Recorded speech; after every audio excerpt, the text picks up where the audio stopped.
Hello बच्चों, कैसे हो आप सब? सब बढ़िया से हो?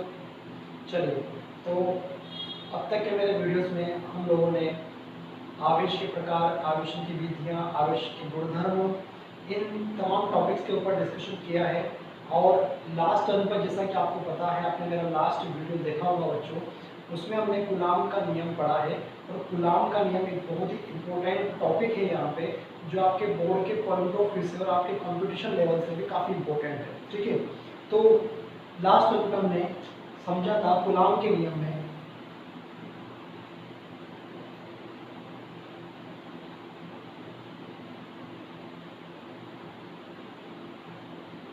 कूलाम के नियम में बच्चों हमने यहाँ पर एक फॉर्मूला डराइव किया था, F is equals to K Q1 Q2 divide by of R square.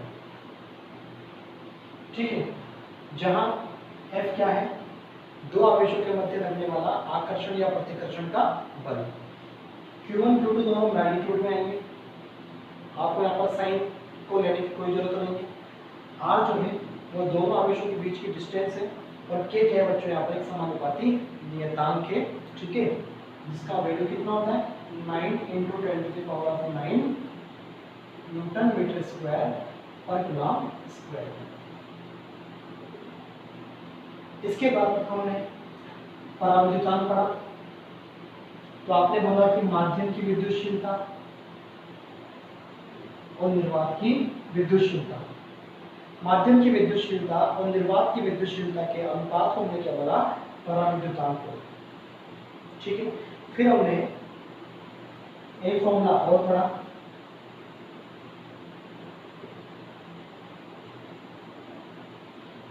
निर्वात में दोनों आवेशों पर लगने वाला बल और माध्यम में दोनों आवेशों पर लगने वाला बल इज इक्वल टू क्या होता है बच्चों? पराविद्युतांक। ठीक है, अब हम करते हैं न्यूमेरिकल।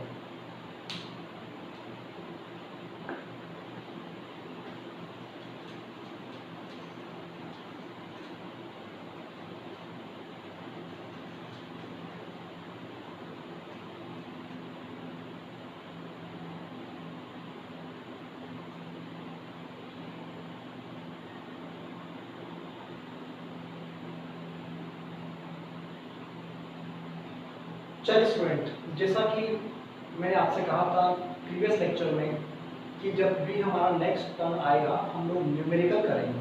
ठीक है, तो आज हम केवल और केवल न्यूमेरिकल ही करेंगे। अगर कुछ समय हमारे पास रहा तो कहीं ना कहीं मैं आपको कूलम के नियम का सदिश निरूपण भी बताऊंगा। राइट, तो आइए बच्चों समझते हैं इस न्यूमेरिकल को। दो एक समान परिमाण के आवेश के मध्य दूरी आपको दी गई है 3 मीटर। ठीक है, उनके मध्य आपको दिया गया है 1.6 न्यूटन का बल। तो हमें प्रत्येक आवेश का मान ज्ञात करना है कि प्रत्येक आवेश का मान ज्ञात कर क्या होगा। सॉल्यूशन, सबसे पहले आपको क्या दिया गया?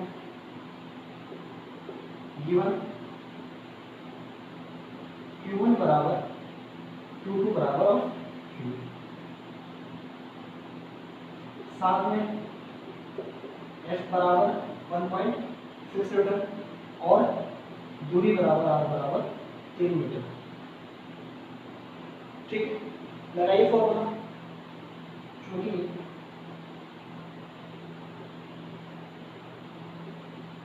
कूलम के नियम से, कूलम के नियम से कूलम बल F is equal to K Q1 Q2 बटा R स्क्वायर।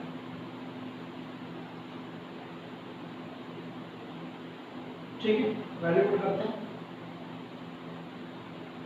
F की वैल्यू 1.6, K की वैल्यू 9 × 10⁹ Q1 और Q2 दोनों किसके बराबर है? Q के बराबर है। तो Q का क्या बन जाएगा बेटा? Square, square divide by R की वैल्यू 3 का स्क्वायर। ठीक है, हमें आवेश का मान निकालना है, Q की वैल्यू निकालो यहाँ से जरा। 3 को यहाँ करो मल्टीप्लाई, 1.6 मल्टीप्लाई बाई 3 का स्क्वायर, इसके बटे में 9 × 10⁹ और एक 2 का स्क्वायर। ठीक है, सो 1.6 इंटू 10 टू द पावर 3 का स्क्वायर 9 डिवाइड बाई 9। ठीक है, 10 टू द पावर 9 को ऊपर लेके जाइए, 10 to the power minus of 9 is equal to 2 square. 9 से आपका 9 कट हो गया। स्क्वायर रूट निकालना है मुझे, तो 1.6 को पहले आप ऐसा करो 16 में कन्वर्ट कर लो। 16 into 10 to the power minus of 10 is equal to 2 square. हमने क्या किया, ये पॉइंट यहाँ से हटाया और एक जीरो यहाँ पर बढ़ा दिया, एक अंक यहाँ पर हमने बढ़ा दिया, तो 10 to the power minus of 9 था, तो क्या बन गया 10 to the power minus of 11 sorry 10, right. अब लीजिए square root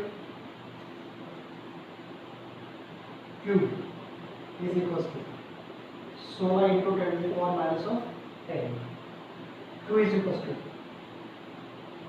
4 into 10 to the power minus of 5 coulomb. Clear? इस प्रकार से आपको इन क्वेश्चंस को सोल्व करना पड़ता है, राइट। तो एक बार मैं फिर समझा रहा हूँ।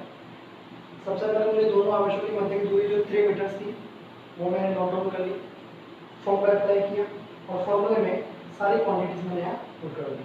क्योंकि मुझे दो समान परिमाण के आवेश दिए गए थे, आवेशों का परिमाण कैसा है बच्चों, समान है, तो यहाँ पर क्या किया मैंने Q1 Q2 बराबर Q, तो Q का स्क्वायर बन गया और एक Q की वैल्यू मैंने मैथमेटिकली सोल्व कर दी, राइट।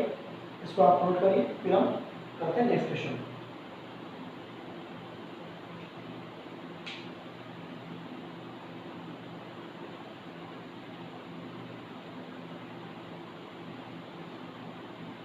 चलिए बच्चों, नेक्स्ट क्वेश्चन हमारे पास, दो आवेशों के मध्य बल F है, यदि उनके मध्य की दूरी को 3 गुना कर दी जाए तो आवेशों के मध्य बल ज्ञात कीजिए। यानी कि पहले मुझे दो आवेश Q1 और Q2 गिवन है, उनके बीच में बल कितना लग रहा है, F लग रहा है। ठीक, तो देखते हैं प्रश्नानुसार।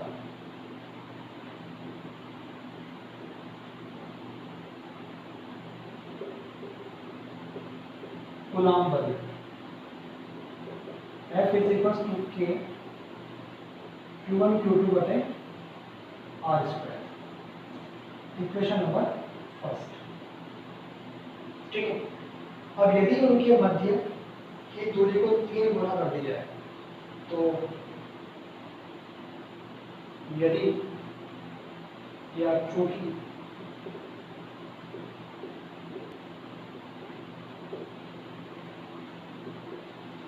दूरी को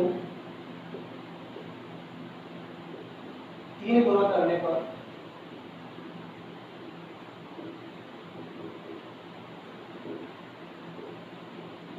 आवेशों के मध्य बल माना कि अवदेश is equal to K Q1 Q2 divide by दूरी कितनी कर दी, 3 गुना, कोई प्रॉब्लम, 3 का स्क्वायर 9 K Q1 Q2 बटे R स्क्वायर। उसके बाद ये क्वांटिटी किसके बराबर है, इस क्वांटिटी के बराबर है, तो हम क्या करेंगे,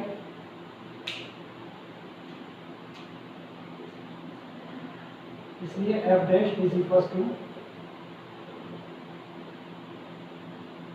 और ये इस क्वांटिटी की जगह मैंने F पुट कर दिया और बाई 9 का 9 कितना बना, F बाई 9।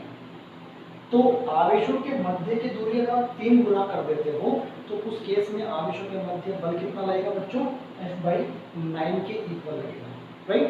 नोट करिए दोस्तों।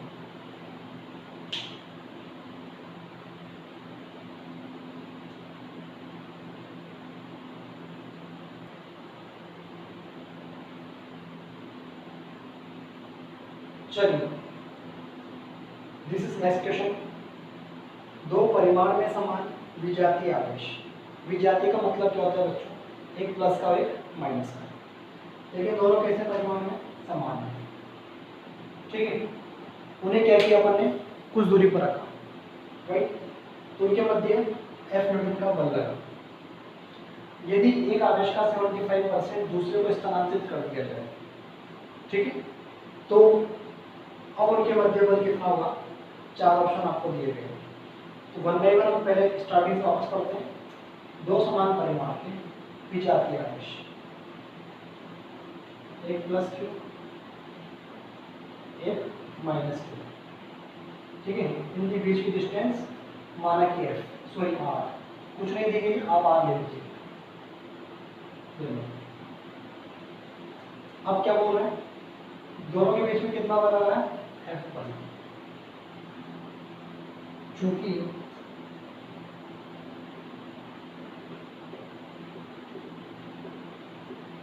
कूलॉम के नियम से F is equal to K Q Q divide by of R square, कितना बना, K Q square by of R square, right. उसके बाद इक्वेशन नंबर फर्स्ट, नाउ यदि एक आवेश का 75% दूसरे को स्थानांतरित करते Q का 75% कहाँ स्थानांतरित कर दिया हमने, दूसरे Q में कर दिया। तो पहले Q का 75% निकालते हैं, कितना आता है,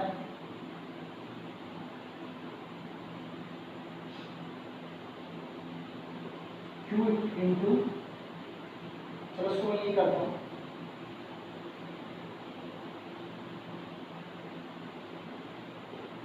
Q का 75%, ये बना बच्चों 3Q/4, 25 से 75 काटा आपने और 100 काटा 4 बार, 3Q/4, ठीक है। उसके बाद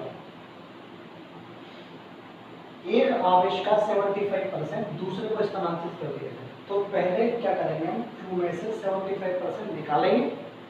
तो पहले निकालो, Q का 75% जो है आपने निकाल दिया और कहाँ ऐड कर दिया, दूसरे वाले आवेश में।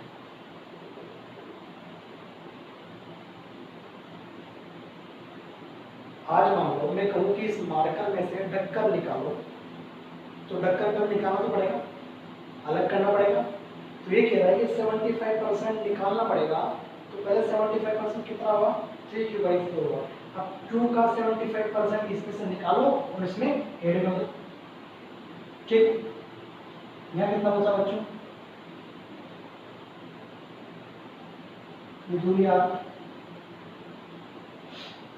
ये बचा आपका ओनली Q/4 और डिस्टेंस R, और ये बचा आपका माइनस का Q/4, ठीक है।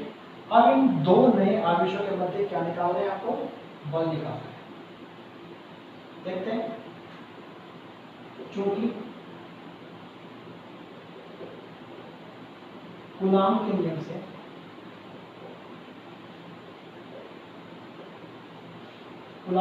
से बल माना कि अवदेश, ठीक है। पहले आपने F लिया तो आप F' ले लीजिए। F' is equal to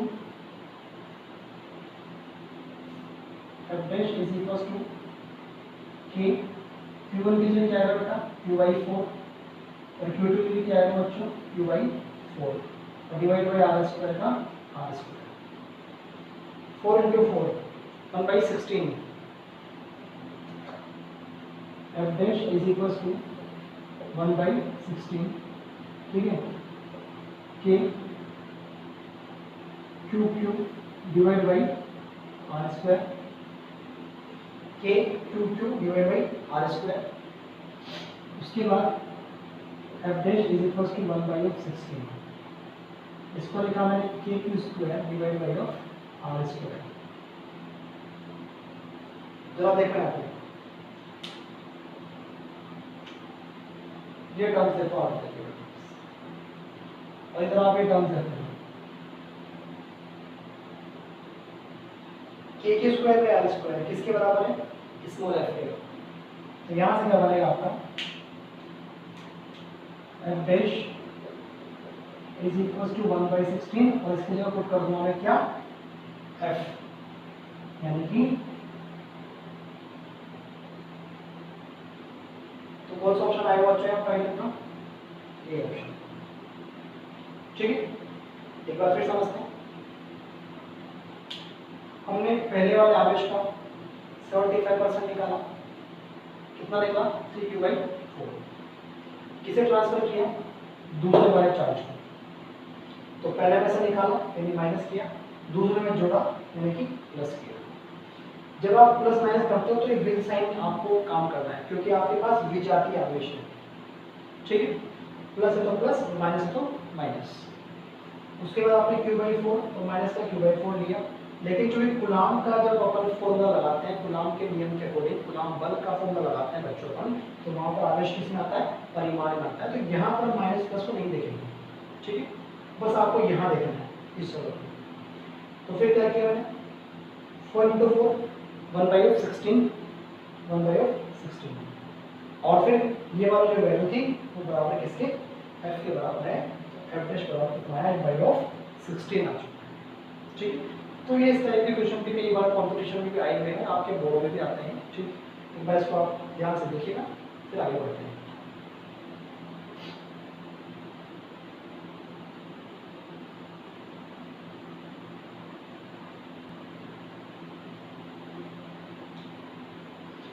coulomb के नियम का सदिश निरूपण एक छोटा सा टॉपिक है यहाँ पर, चूंकि कूलाम का नियम जो है दो आवेशों के बीच बल को बताता है। ठीक है, दो आवेशों के बीच कितना बल लगा है। अब अगर हम बल की बात करें बच्चों, तो बल जो है एक वेक्टर क्वांटिटी होती है, सदिश राशि होती है। तो बल में हमें परिमाण भी चाहिए, साथ में दिशा भी चाहिए, इसीलिए मुझे उसका क्या करना पड़ता है? वेक्टर रिप्रेजेंटेशन देना होता है। ठीक है, छोटा सा टॉपिक है, बहुत सिंपल है, इसको हम पढ़ते हैं और फिर आगे कूलाम्स लॉ पे न्यूमेरिकल करते हैं। तो देखिएगा,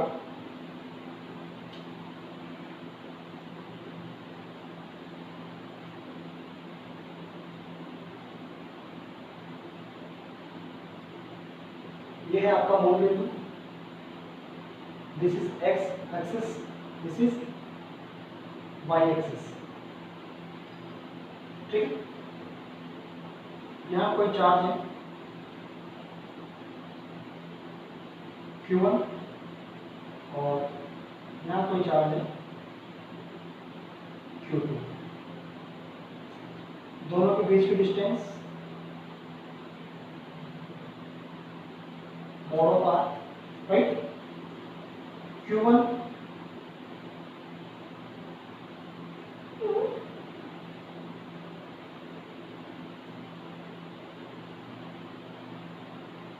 मूल बिंदु के सापेक्ष Q1 का जो पोजीशन वेक्टर आएगा वो है हमारे पास r1 वेक्टर, और Q2 का मूल बिंदु के रेस्पेक्ट में जो पोजीशन वेक्टर है वो है बच्चों r2 वेक्टर। ठीक है, this is r1 vector, this is r2 vector. इसको मैंने ए पॉइंट नाम दे दिया, इसको मैंने बी पॉइंट नाम दे दिया। ठीक है, तो माना कि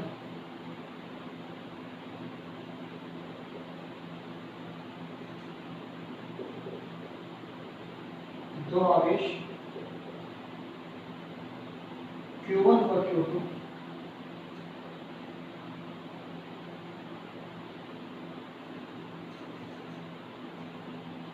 बिंदु A पर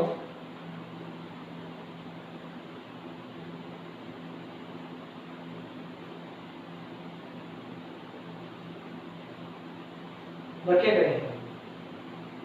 ठीक है, बिंदु A पर रखे आवेश का मूल बिंदु के सापेक्ष स्थिति सदिश, बिंदु A पर रखे आवेश का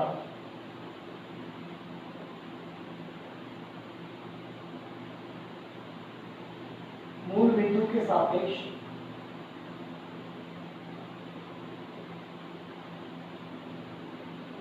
स्थिति सदिश माना कि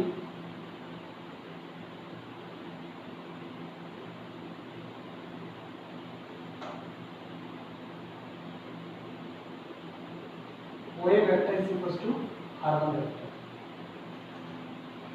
बिंदु ए पर रखे आवेश का मूल बिंदु के सापेक्ष क्या माना आपने? Position vector. कितना बेटा? OA वेक्टर OA वेक्टर बराबर R1 वेक्टर। इसी प्रकार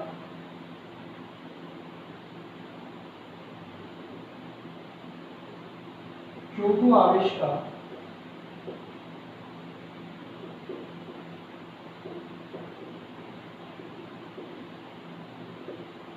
मूल बिंदु के सापेक्ष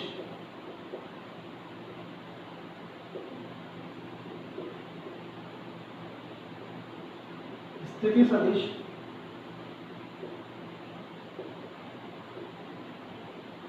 माना कि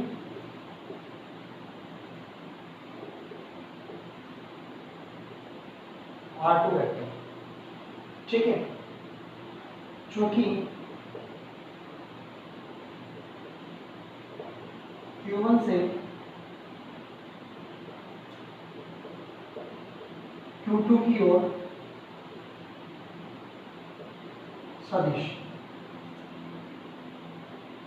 तो देखो Q1 से Q2 की ओर सदिश, तो अपन क्या करते हैं बेटा? Final minus initial. तो आप क्या लिखोगे? R2 माइनस और R1 वेक्टर। ध्यान रखना, Q1 से Q2 की ओर अगर मैं कोई वेक्टर रिप्रेजेंट करता हूं तो क्या बनेगा? R2 minus R1, final minus initial.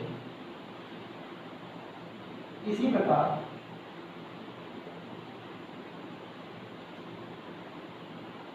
Q2 से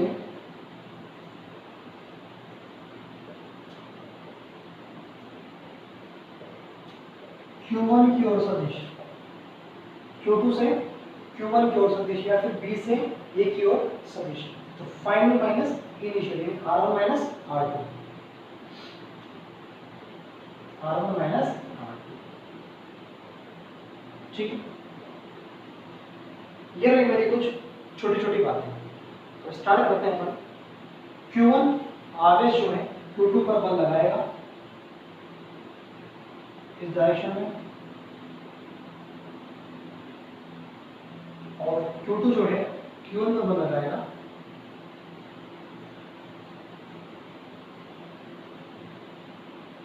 F1। ठीक है,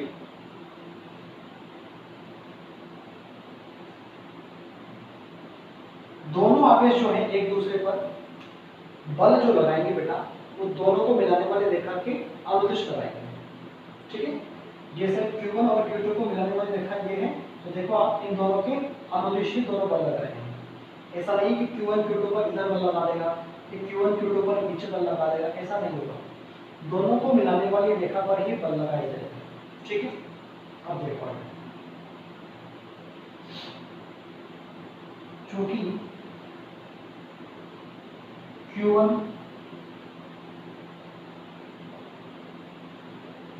आवेश द्वारा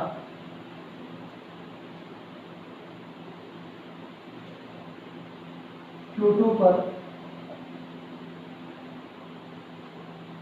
लगाया गया बल F1, Q1 आवेश द्वारा Q2 पर लगाया गया बल F21 is equal to K Q1 Q2 divide by बीच की डिस्टेंस कितनी? R का स्क्वायर। ये है एक वेक्टर, और ये जो आपने क्वांटिटी निकाली है ये पूरी क्या है बेटा? स्केलर, यानी कि अदिश। देखो ना, K भी कांस्टेंट है, Q1 Q2 भी कांस्टेंट है, R भी कांस्टेंट है, तो ये पूरा क्या हो गया? परिमाण। ये तो एक सदिश राशि है, इसका केवल परिमाण आया है, दिशा नहीं आई। तो मुझे क्या करना है? साथ में दिशा भी लिखनी है, तभी जाके मेरा क्या बनेगा पूरा ये सदिश बन पाएगा। तो हम लोग क्या करेंगे, F21 वेक्टर की दिशा ये है, ठीक है। तो इसकी दिशा में अगर मुझे कोई यूनिट वेक्टर मिल जाए तो हम लोग पढ़ा है कि इकाई सदिश वो सदिश होता है जो किसी भी सदिश की दिशा को बताने में उपयोग में लाया जाता है। फिर सुनिएगा, यूनिट वेक्टर या फिर इकाई सदिश वो सदिश है जो किसी भी सदिश की दिशा बताने में काम आता है। जैसे अगर F21 की दिशा मुझे बतानी है तो मैं क्या करूँ, इसकी दिशा में एक यूनिट वेक्टर नोट कर दूँ। तो देखो इसकी दिशा में क्या है, अगर मैं Q1 से Q2 आता हूँ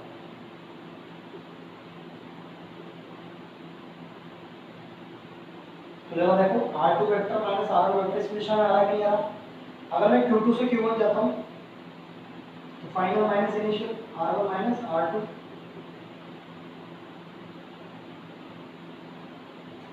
इधर आएगा नहीं आएगा। तो अगर इस सदिश को मैं यूनिट वेक्टर के रूप में लिखूं तो कैसे लिखूंगा, जरा देखना बेटा यहाँ पे, multiply R2 minus R1 vector, ठीक है, और इसके ऊपर लगा दूंगा मैं यहाँ पे एक unit vector. R2 minus R1 vector के ऊपर क्या लगाया मैंने, यूनिट वेक्टर का साइन लगा दिया।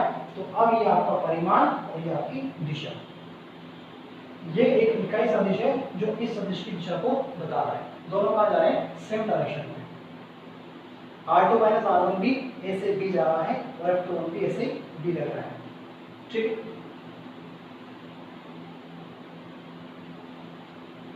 आगे F21 is equals to K of Q1 Q2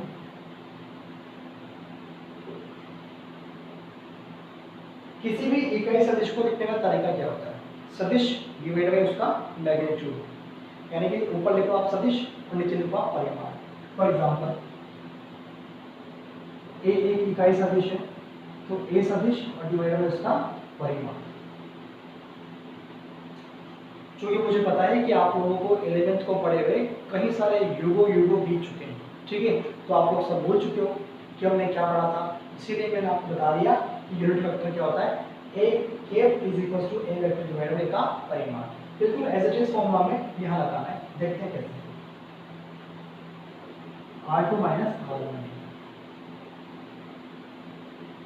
divide by R2 minus R1 का मोल, ठीक है। अब देखो चूंकि ये जो R है ये A और B के बीच की दूरी है, R2 माइनस R1 भी A B के बीच की दूरी है और R1 माइनस R2 भी A से B के बीच की दूरी है। तो इनका अगर मैं मोड लेता हूँ तो मोड में दूरियां सभी बराबर आएगी नहीं, R1 माइनस का R2 is equal to R2 minus का R1। R1 minus R2, R2 minus R1, ये सब क्या है बच्चों, ये सब डिस्टेंस है बिटवीन A एंड B या बिटवीन Q1 और Q2, ठीक। तो हम क्या करें, इस R को ना R2 माइनस R1 से रिप्लेस कर दो, क्योंकि आप R2 माइनस R1 बोलो या फिर R बोलो बात एक ही है। अब सर R2 माइनस R1 क्यों रख रहे हो, क्योंकि यहाँ पर क्या आ रहा है R2 माइनस R1 सीक्वेंस को बिठाने के लिए। जरा देखिएगा F21 is equal to K Q1 Q2 और R की जगह R2 माइनस R1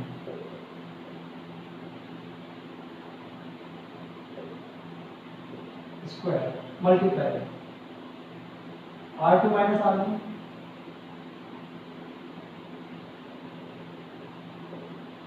और बटे में R2 माइनस R1 का मोड, ऐसे चीज। कोई दिक्कत, हमने केवल R की जगह ये वैल्यू पुट की है, बाकी सारा हमारा क्या आपका एज इट इज चल रहा है। इतना आप लोग नोट करिए।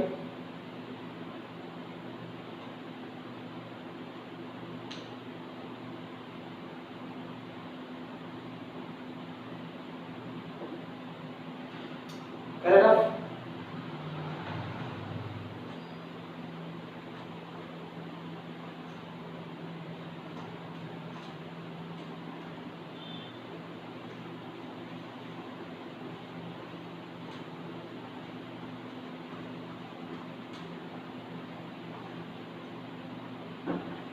चलिए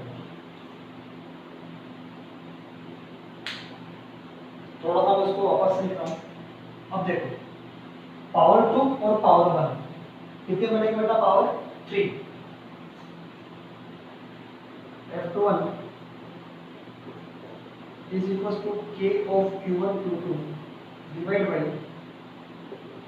R2 minus R1 mod power of 3 R2 minus of R1 और ये वेक्टर। Equation number first. इसी प्रकार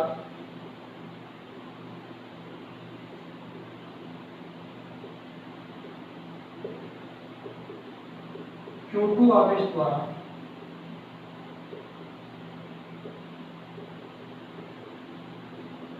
Q1 पर लगाया गया बल। Q2 द्वारा Q1 पर कितना बल लगाया गया है? F1। अब हम जो है डायरेक्टली लिखेंगे बेटा। F21 किया था तो R21 21 12 करेंगे तो 12 K of Q1 Q2 R1 minus of R2 और ये बना हमारा R1 माइनस ऑफ R2 का वेक्टर। ठीक है, इक्वेशन नंबर सेकंड।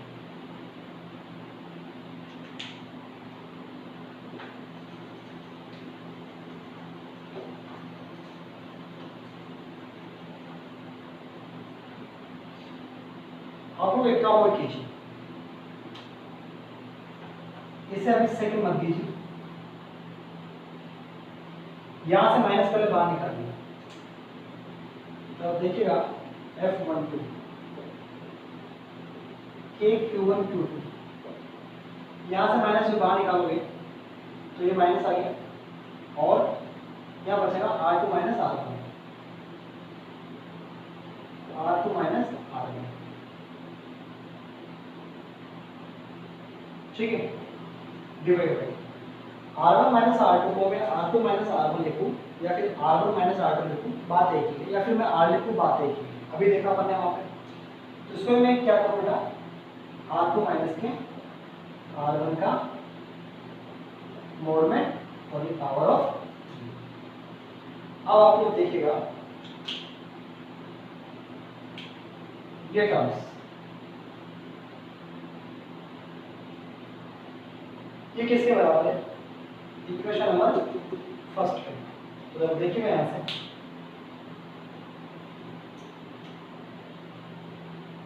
चूंकि F12 इज इक्वल माइनस और इस पूरी क्वांटिटी की होगा F21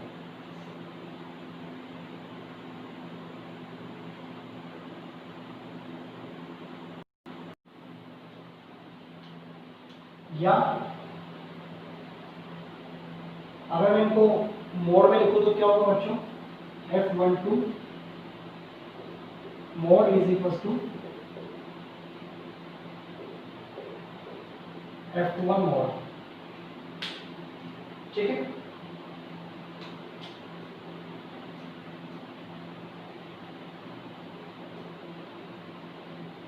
चलिए थोड़ा सा अपने दिमाग पर जोर डालिए। ये जो इक्वेशन नंबर थर्ड हमने बनाई है यहाँ पर, इक्वेशन नंबर थर्ड किस इक्वेशन से मिलती हुई नजर आ रही है आपको? न्यूटन का तीसरा नियम, दो अलग अलग वस्तुओं पर समान परिमाण के और विपरीत दिशाओं में बल लगते हैं। ठीक, यहाँ पर भी क्या हो रहा है? दो आवेशों पर समान परिमाण के किंतु अलग अलग दिशाओं में बल लग रहे हैं। ठीक है, दोनों परिमाण में समान है किंतु दिशाओं में क्या है? दोनों अलग अलग है। इसका मतलब कूलॉम का नियम जो होता है बच्चों, यहाँ पर न्यूटन के तीसरे नियम का क्या करता है? पालन करता है। न्यूटन का तीसरा नियम भी यही था, दो अलग अलग वस्तुओं पर समान परिमाण और प्रकृति में विपरीत बल लगता है। ठीक है, तो यहाँ से हम लिखेंगे चूंकि समीकरण 3 से स्पष्ट है कि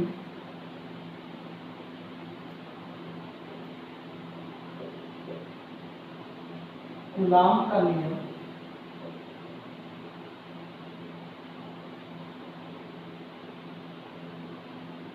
न्यूटन के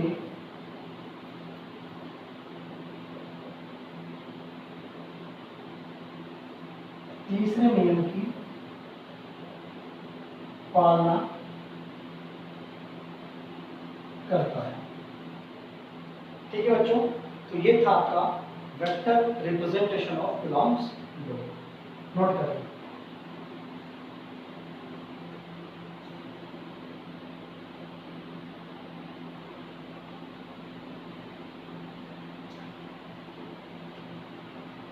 नेक्स्ट क्वेश्चन, भुजा ए वाले एक समबाहु त्रिभुज के शीर्ष ए बी व सी पर समान आवेश स्थित है। ठीक है, यानी अगर ए बिंदु पर क्यू आवेश है तो बी पर भी क्यू आवेश रखा हुआ है, सी पर भी क्यू आवेश ही रखा हुआ है। तो किसी भी एक आवेश पर अन्य आवेश के कारण परिणामी बल ज्ञात कीजिए। परिणामी बल का कॉन्सेप्ट जब भी कभी आता है बच्चों, परिणामी बल का मतलब ये होता है, थोड़ा सा आपको बता दूं कि डिटेल में आगे पढ़ेंगे। मान लीजिए ये कोई क्यू चार्ज है, ठीक है, और इसके चारों ओर ये एक पूरा सिस्टम है। सिस्टम में Q1 चार्ज है, Q2 चार्ज है, Q3, Q4, Q5, ऐसे कई सारे आवेश रखे हैं। हमें क्या करना है, इस Q वाले आवेश पर परिणामी बल निकालना है। क्या निकालना है? Q पर परिणामी बल। तो दो आवेशों के मध्य कौन सा बल होता है? या तो आकर्षण का बल रहेगा या फिर प्रतिकर्षण का बल रहेगा। फॉर एग्जाम्पल सभी कैसे पॉजिटिव, ये भी कैसा है पॉजिटिव। तो Q1 Q पर का बल लगाएगा, नीचे की ओर दोनों को मिलाने वाले रेखा के अनुदिश। Q2 Q1 पर ऐसे बल लगाएगा, ये ऐसे बल लगाएगा। Q4 वाला ऐसे ऊपर बल लगाएगा, ऐसे ये वाला इधर बल लगाएगा। आगे बात समझ। 1/1 सभी आवेश आएंगे और एक एक करके बल लगाते जाएंगे। जो एक बार बल लगा देगा वो दोबारा नहीं आएगा। ठीक है, फिर सुनो मेरी बात।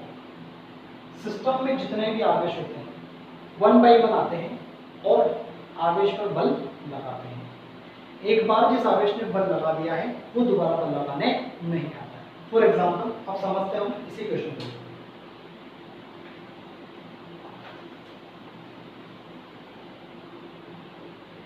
समबाहु त्रिभुज,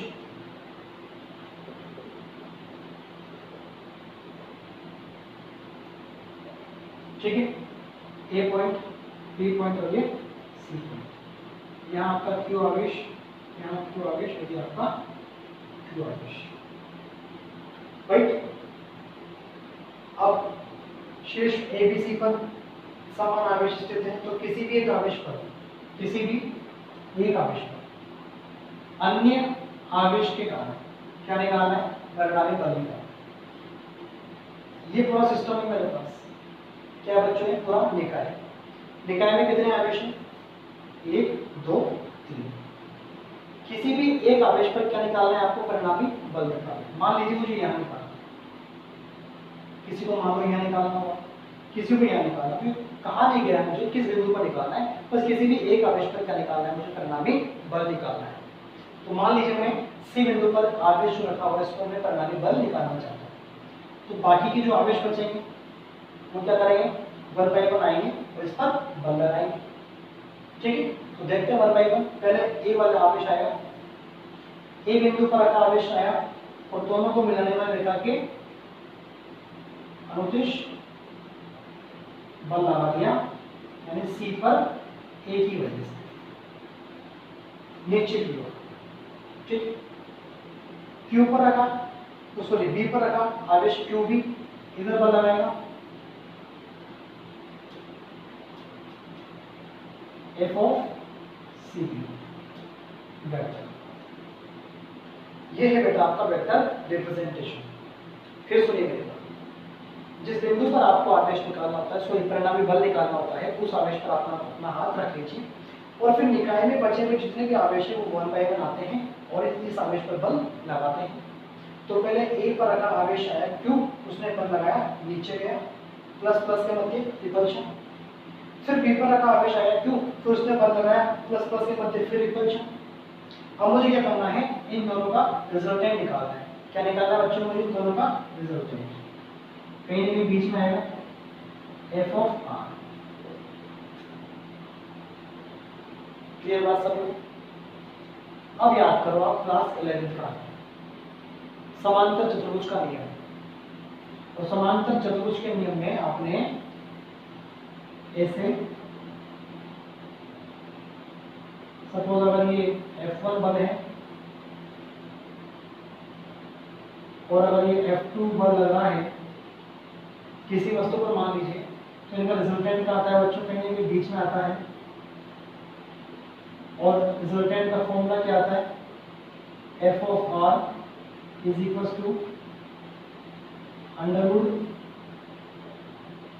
F1 का स्क्वायर F2 का square 2F1 F2 cos of theta. जहाँ थीटा क्या होता है बच्चों, इन दोनों सदिशों के बीच का कोण। तो आपको यही फॉर्मूला यहाँ लगाना है। इवन जहाँ कहीं भी आपको परिणामी बल निकालने के लिए कहें वहां आपको यही फॉर्मूला अप्लाई करना है, राइट। तो इस फॉर्मूले को आप नोट करिए, फिर मैं रफ करने जा रहा हूँ।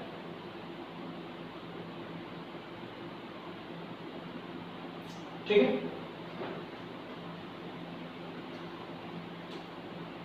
तो यहाँ हमारे पास F1 F2 की जगह क्या है बच्चों, FC और FC।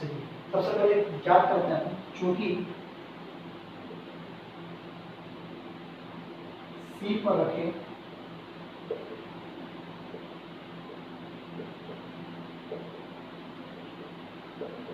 आवेश के कारण, सॉरी C पर रखें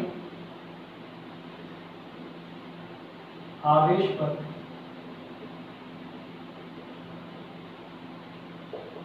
A पर रखें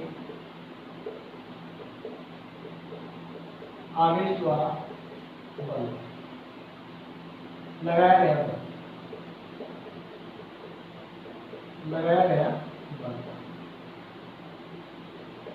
कितना बल लगाया बच्चों, F of C A vector. ठीक है, यहां भले ही हम लोग F of C A vector लिख रहे हैं, लेकिन हम यहाँ पर ऐसा नहीं है कि अभी आपने कूलाम के नियम का सदिश निरूपण किया था, वहां आपने वो R2 माइनस R1 वगैरह वगैरह लिखा था, वो केवल आपके समझने के लिए। जब भी हम लोग न्यूमेरिकल करते हैं तो हम लोग डायरेक्टली क्या करते हैं बच्चों, फॉर्मूला यूज करते हैं कूलाम के नियम वाला K=2/R²। हम लोग कभी भी वेक्टर में वो वेक्टर वाला बड़ा वाला फॉर्मूला यूज नहीं करते हैं। यही बात मालूम है आपको, क्या करते हैं अपन, फिर सुनो मेरी बात। न्यूमेरिकल में आप लोग कभी भी कूलाम के नियम के सदिश निरूपण में जो फॉर्मूले आपने डिराइव किए हैं वो यूज नहीं करने हैं। आपको सिंपली कूलाम के नियम का फॉर्मूला यूज करना है। जरा देखिएगा, F of C A is equal to K Q Q Q Q, बीच की दूरी कितनी है बच्चों, ए और ए, ठीक है, ये मुझा हुआ है ए स्क्वायर। नेक्स्ट पुनः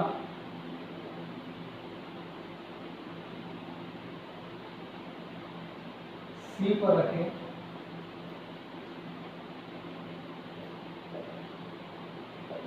आवेश पर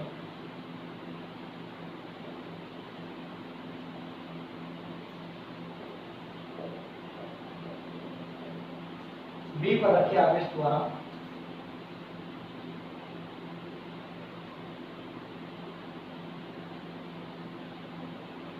लगाया गया बल,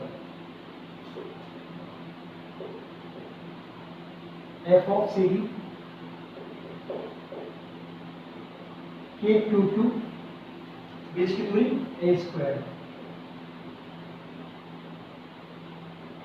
ठीक है, दोनों का रिजल्टेंट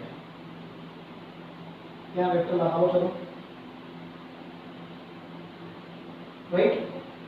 उसके बाद अतः F of C A vector व एफ ऑफ सी बी का परिणामी, एफ ऑफ सी ए का और एफ ऑफ सी बी का परिणामी क्या है बच्चों? एफ ऑफ आर वेक्टर, यानी कि एफ ऑफ आर का मतलब क्या होता है यहाँ पर? रिजल्टेंट। क्या होता है बच्चों मतलब? रिजल्टेंट या परिणामी। तो इतना पहले आप लोग नोट करिए, ऐसा करिए, जगह नहीं है मेरे पास वहाँ पे।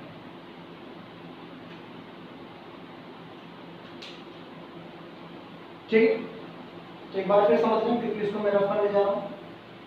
निकाय में जितने भी आवेश होते हैं 3, 4, 5, 2, ठीक है, निकाय में जितने भी आवेश होते हैं 1 by 1 आएंगे और अपना बल लगाएंगे। पहले ये आया, बल लगाया, फिर ये आया, फिर बल लगाया। कोई और होता तो वो बल लगाता, और फिर हम एट अ टाइम 2 बलों को लेकर का निकालेंगे था रिजल्टेंट निकालेंगे, क्योंकि हमने 11th में यही पढ़ा है कि हम लोग केवल एट अ टाइम 2 बलों को लेकर के रिजल्टेंट निकाल सकते हैं। F1 का स्क्वायर प्लस F2 का square plus 2F1 F2 cos theta का अंडर रूट, राइट। चलो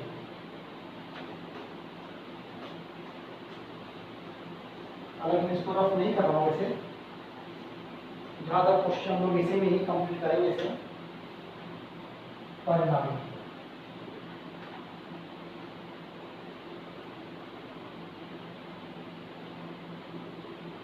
ठीक है, एफ ऑफ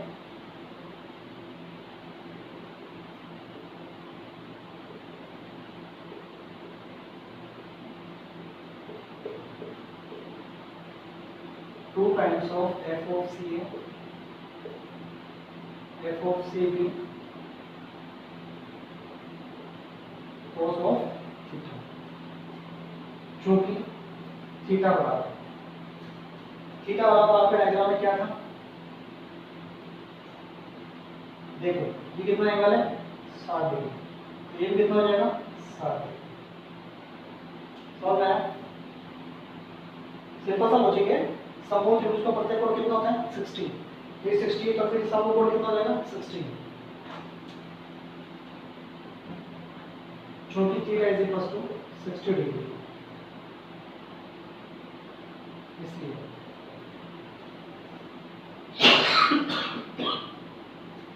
एक काम करो, बार बार आप ये एफ सी की एफ सी बी की वैल्यू रखोगे K Q two A square K Q two A square से अच्छा ये कि चूंकि f is equal to F of C A F of C B.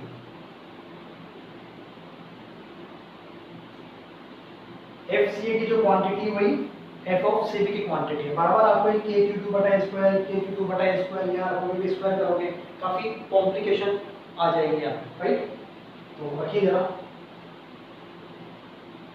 F of R का mod is equal to F of C की जगह F का square, again F का स्क्वायर टू एफ और cos 60, ठीक है। इसकी जगह एफ स्क्वायर, इसकी जगह F square, F C F और एफ यानी 2f और cos 60 सोल्व किया, एफ स्क्वायर 2f स्क्वायर, इधर 2f square F N 2f F square. cos 60 का मान क्या होता है बच्चों? sin 60 का मान क्या होता है? बोलो, देखो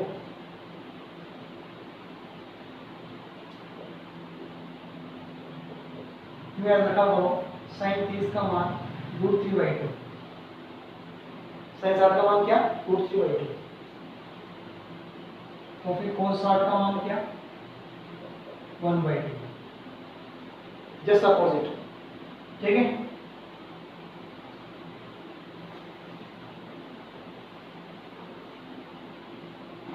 चलिए तो कितना? 1/2 रफ किया, सॉरी रूट लगाया, 202 बढ़ गया, 2 और 1 3,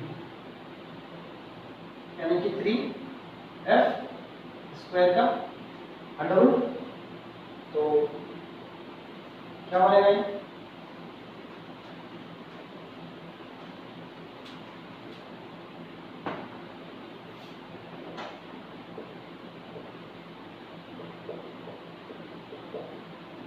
थ्री का रूट कितना? रूट 3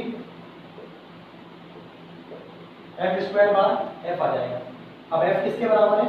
एफ ऑफ सी है, एफ ऑफ सी, और ये किसके बराबर है? के क्यू टू बटा ए स्क्वायर है। कर दो वैल्यू।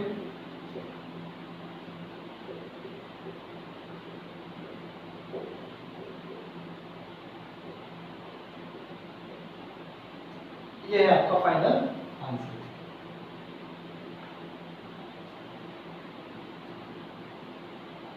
तो बच्चों, जब भी कभी आपसे रिजल्टेंट फोर्स की बात करें, परिणामी बल की बात करें, तो इस टाइप के क्वेश्चंस को हम लोग ऐसे ही हैंडल करते हैं, राइट।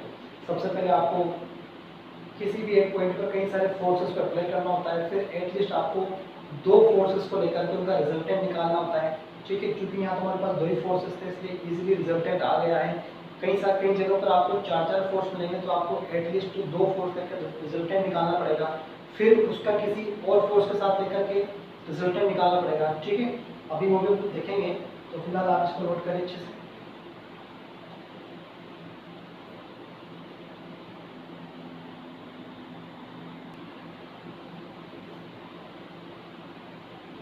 चलिए स्टूडेंट्स,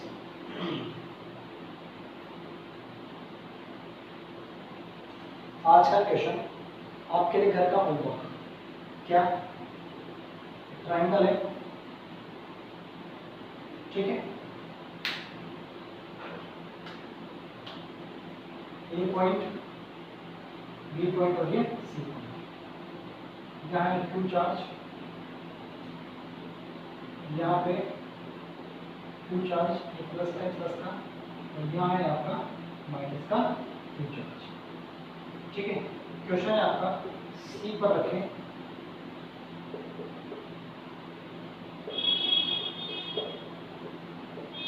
आवेश पर परिणामी बल ज्ञात कीजिए। सी पर रखे आवेश पर क्या करना है आपको? परिणामी बल ज्ञात करना है। ये आपके लिए घर का होमवर्क है। अब मेरी बात सुनिए आप ध्यान से। लास्ट टर्म पे जो मैंने आपको पीडीएफ जो नोट्स थे मेरे, वो मैंने आपको जो मैंने अवेलेबल करवाए थे, उसमें एक असाइनमेंट नंबर 3 है। उस असाइनमेंट में कई सारे क्वेश्चंस मैंने दिए हुए। नंबर ऑफ क्वेश्चन जो है आपके कूलॉम्स लॉ पर डिपेंड है, ठीक है। तो उन क्वेश्चंस को करने की आप कोशिश करिएगा। नहीं आते हैं तो आप स्क्रीनशॉट लेकर के या जैसे भी लिख करके आप लोग मुझे व्हाट्सएप पे भेज दीजिएगा, ताकि मैं उसका सोल्यूशन अगेन आपको भेज सकूँ, ठीक है बच्चों।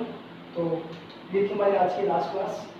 मिलते हैं हमारे नेक्स्ट टर्म पर कुछ और क्वेश्चंस के साथ, कुछ और कॉन्सेप्ट के साथ, ठीक है। आज के लिए अलविदा।